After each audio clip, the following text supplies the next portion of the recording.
Hi అండి. నేను మా వోడు చికెన్ తీసుకొచ్చాం కదండీ సూపర్ మార్కెట్‌కి వెళ్ళి, ఆ చికెన్‌లో మొత్తం పెరుగు అన్ని మసాలాలు కలిపేసి 10 నిమిషాలు ఫ్రిడ్జ్‌లో పెట్టాడండి. ఫ్రిడ్జ్‌లో పెట్టేసి మళ్ళీ నూనె గట్రా వేసి దాంట్లో దాల్చిన చెక్క, మసాలాలు అన్నీ ఉంది ఆ నూనెలో వేగేలా చూసాడు. తర్వాత ఉల్లిపాయలు వేసేసి, ఉల్లిపాయలు మసాలాలన్నీ వేసేసి కలిపేసాడు. కలిపేసిన తర్వాత మగ్గిన తర్వాత ఉల్లిపాయ ముక్కలు చికెన్ తెచ్చేసి దాంట్లో వేసేసాడు. దాంట్లో వేసేసిన తర్వాత మొత్తం అన్నీ శుభ్రంగా అన్నీ వేసేసి కలిపేసాడు. కలిపేసి శుభ్రంగా కలర్ చూడండి, సారీ, చాలా బాగుంది.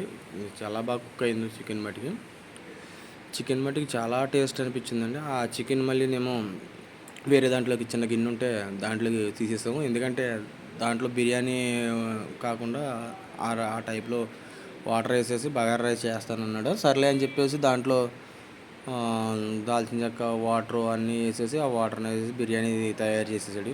ఆ రెండు కాంబినేషన్ అయితే చాలా బాగుంది. అది ముక్క కూడా చాలా బాగా కుక్ అయింది.